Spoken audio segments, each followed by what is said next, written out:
আসসালামু আলাইকুম। আলহামদুলিল্লাহ ওয়াহদা ওয়াসসালাতু ওয়াসসালামু আলা মান লা নাবিয়্যা বাদা। সম্মানিত দর্শক মণ্ডলী, আপনারা দেখছেন অনলাইন টিভি আল ইতেসাম। আল ইতেসাম টিভি আপনারা দেখুন এবং বিভিন্ন সময়ে প্রশ্নের উত্তরগুলি সুন্দরভাবে ভোগ করার চেষ্টা করুন। সম্মানিত দর্শক মণ্ডলী, আমাদের আল ইতেসাম টিভিতে জিজ্ঞাসা করা হয়েছে বর্তমান পরিস্থিতিতে মানুষ যা করছে তার একটি হচ্ছে এই যে মানুষ কোরআন মাজিদ খুললে দাড়ি পাচ্ছে, যেগুলি ধুয়ে খেলে করোনা ভাইরাস তাকে আক্রান্ত করবে না বলে তারা মনে করছে এবং এর প্রতি অনেক আমল করছে বলে শোনা যাচ্ছে। সাথে সাথে আরও শোনা যাচ্ছে যে একটি বাচ্চা জন্ম নেওয়ার পরে বলেছে যে মানুষ যদি কালো জিরা আদা একসাথে মিক্স করে খায় তাহলে তাকে করোনা ভাইরাস ধরবে না। এ কথা আমরা বিভিন্ন জায়গায় মানুষের মুখে শুনতে পাচ্ছি, আরও অনেক অনেক। সম্মানিত দর্শক মণ্ডলী, রাসূল সাল্লাল্লাহু আলাইহি সাল্লাম কিয়ামতের শেষ মুহূর্তে এমন কিছু ফিতনায় পড়বে মানুষ যাতে মানুষের ঈমান হারিয়ে যাবে। যারা সকালে ঈমানদার ছিল তারা বিকালে আর ঈমানদার থাকবে না, তাদের ঈমান হারিয়ে যাবে। যারা বিকালে ঈমানদার ছিল তাদের সকালের ঈমান থাকবে না, ঈমান হারিয়ে যাবে। এইগুলি কর্ম তার প্রমাণ। এরকম কিছু বিপদ দেখলে মানুষকে এইসব পথ অবলম্বন করতে হবে। এটা তো আসলে দুঃখজনক ব্যাপার। এই সময়ে যারা কোরআন হাদিস বুঝে আলে ইলমা তাদের কাছে জিজ্ঞাসা করতে হবে, তাহলে সঠিক পথ পাওয়া যাবে। বিপদ আসলে রাসূল সাল্লাল্লাহু আলাইহি সাল্লাম কি করতেন? আমরা আজান দেওয়া যাবে কি না এ উত্তরে বুঝতে পেরেছি যে বিপদ আসলে সালাত আদায় করতে হবে। রাসূল সাল্লাল্লাহু আলাইহি সাল্লাম নিজে সালাত আদায় করেছেন এবং সালাত আদায়ের জন্য তিনি আদেশ করেছেন।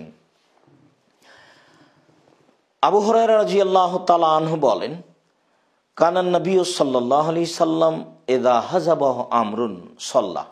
যখন রাসূল সাল্লাল্লাহু আলাইহি সাল্লামের উপরে কোনো বিপদ চলে আসতো তখন তিনি সালাত আদায় করতেন। তাহলে যদি আমরা এই করোনা ভাইরাসকে বিপদ মনে করি তাহলে আমাদেরকে সালাত আদায় করতে হবে।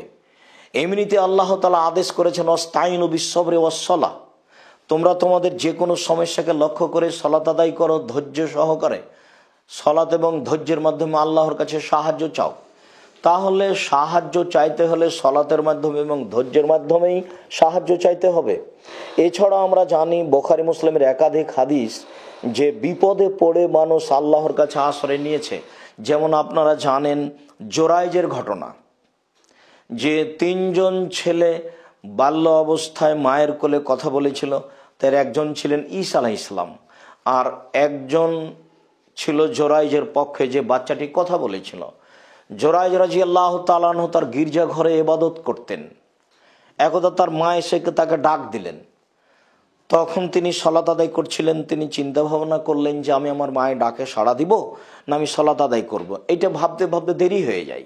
তখন তার মা তার জন্য বদদুয়া করে চলে যায়, আল্লাহ একজন অবৈধ পন্থার মহিলার মুখ না দেখা পর্যন্ত যেন এই ছেলের মরণ না হয়। এই কথা বলে তার মা চলে গেলেন। ইতিমধ্যে একজন মহিলা আসলো, তার সাথে অন্যায় করতে চাইলো, তিনি তা অস্বীকার করলেন। মহিলা একজন রাখালের কাছে গেল এবং তার সাথে অন্যায় করলো। এতে তার একটি সন্তান জন্ম নিল। তখন সে বলল এই সন্তানটি জোরাইজের। এলাকার লোক জোরাইজের গির্জাঘরটিকে ভেঙে দিল এবং তাকে গির্জাঘর থেকে বের করে দিল, অকথ্য ভাষায় গালি দিল। জোরাইজ এসে সুন্দর করে ওযু করলেন এবং 2 রাকাত সালাত আদায় করলেন। 2 রাকাত সালাত আদায় করে আল্লাহর কাছে সাহায্য চেয়ে সে বাচ্চাটিকে বললেন, বলো তো বাচ্চা, দুধের বাচ্চা, তোমার পিতাকে? বাচ্চাটি বলল, আমার পিতা হচ্ছে রাখাল। সম্মানিত দর্শক মণ্ডলী, অত্র বুখারী মুসলিমের হাদিসে আমরা বুঝতে পারি যে বিপদের সময় আমাদেরকে সালাত আদায় করতে হবে। সালাতের মাধ্যমেই বিপদ থেকে বাঁচার জন্য আল্লাহ তাআলাকে বলতে হবে। আমরা আরও জানি ইব্রাহিম আলাইহিস সালাম এবং তার স্ত্রী সারার ঘটনা। ইব্রাহিম আলাইহিস সালাম তার স্ত্রী সারাকে নিয়ে এক এলাকায় প্রবেশ করেছিলেন। সে এলাকায় ছিল স্বৈরাচারী শাসক। স্বৈরাচারী শাসক তার স্ত্রীকে ডেকে পাঠিয়েছিল। ইব্রাহিম আলাইহিস সালাম তার স্ত্রীকে তার নিকট পাঠিয়ে দিলেন এবং তিনি নিজে সালাত আরম্ভ করলেন। যখন তার স্ত্রী তার ঘরে প্রবেশ করলেন তখন সে তার সাথে অন্যায় করার জন্য দাঁড়ালো। তার স্ত্রী বললেন, থামো, আগে সালাত হবে তারপরে কোনো কথা। তিনি দাঁড়ালেন, তিনি সুন্দর করে ওযু করলেন, তারপরে সালাত আদায় করলেন। তারপরে তিনি আল্লাহ তাআলাকে বললেন, আল্লাহুম্মা ইন কুনতা তা'লাম, হে আল্লাহ তুমি যদি জেনে থাকো, আমানতু বিকা ওয়া রাসূলিকা, আমি তোমাকে বিশ্বাস করে থাকি, আমি তোমার রাসূলকে মেনে নিয়ে থাকি, ওমা আহসান তো ফারজিল্লা জাউজি, আর আমার লজ্জাস্থানকে আমার স্বামী ছাড়া জীবনে অন্য কাউকে ব্যবহার করতে দিনি। এই তিনটি কথা যদি ঠিক হয়ে থাকে, ফালা তুসালে তালায়াল কাফেরা, তাহলে তুমি নির্জনে কাফরকে আমার উপরে জয় করো না, সেজন্য আমার সাথে অন্যায় কিছু করতে না পারে। তিনি এ কথা বলা শেষই করেননি, স্বৈরাচারী শাসক অজ্ঞান হয়ে পড়ে গেল। হাদিস বুখারী মুসলিম। সম্মানিত দর্শক মণ্ডলী, আমরা এই ঘটনা থেকে কি গ্রহণ করতে পারি? বিপদের সময়ে সালাত আদায় করে আল্লাহর কাছে সাহায্য চাইতে হবে, এইটা আমরা এই বুখারী মুসলিমের হাদিস থেকে নিতে পারি, যা ইতিহাস হিসাবে জাজল্য প্রমাণ হয়ে আছে। সেখানে মানুষ কি করে এই বিপদকে সামনে রেখে রাত 10টা 11টার সময় আজান দিতে পারে, বা কি করে মানুষ এই সময়ে কোরআন মাজিদ খুলে চুল পেলে সেই চুল দিয়ে পানি খেতে পারে, কি করে মানুষ এই সময়ে একটা বাচ্চা ছেলের নাম দিয়ে আদা এবং কালো জিরে একসাথে খেয়ে বিপদ থেকে বাঁচার একটা পথ অবলম্বন করতে পারে, এটা হয় কি করে? আমরা এই সময়ে দোয়া ইউনুস পড়তে পারি, তবে দোয়া ইউনুস পড়ার জন্য ১৬ লক্ষ বার দোয়া ইউনুস পড়তে হবে। এই বেদাতি পদ্ধতি ত্যাগ করতে হবে। ১৬ লক্ষ বার দোয়া ইউনুস পড়ার কোনো বিধান নেই। সাদ রাদিয়াল্লাহু তাআলা আনহু বলেন, রাসূল সাল্লাল্লাহু আলাইহি সাল্লাম বলেছেন, দাওয়াত জিন্নুন এজা দা রাব্বাহু, মাছওয়ালার দোয়া, যখন তিনি দোয়া পড়েছিলেন মাছের পেটে তিনি এই দোয়া পড়েছিলেন, লা ইলাহা ইল্লা আনতা সুবহানাকা ইন্নী কুনতু মিনাজ জালিমিন। অত্র আয়াতকে সামনে রেখে রাসূল সাল্লাল্লাহু আলাইহি সাল্লাম বলেন, পৃথিবীর যে কোনো পুরুষ, যে কোনো নারী, যে কোনো সমস্যায় পড়ে যদি এই দোয়া পড়ে, আল্লাহ তাআলা তার দোয়া কবুল করবেন এবং তাকে সে বিপদ থেকে বাঁচিয়ে দেবেন। করোনা ভাইরাস যদি আমরা বিপদ মনে করি, তাহলে আমরা দোয়া ইউনুস সে সময় পড়ব, অগণিতভাবে পড়ব, যখন তখন পড়ব, সালাতে সালাম ফিরার পূর্বে পড়ব। আল্লাহ তাআলা বলেছেন যে দোয়া ইউনুস যদি ইউনুস আলাইহিস সালাম তার মাছের পেটে না পড়তো, তাহলে আমি তাকে মাছের পেটে কিয়ামত পর্যন্ত রেখে দিই। এছাড়াও ঝড় বৃষ্টি একটি বিপদ।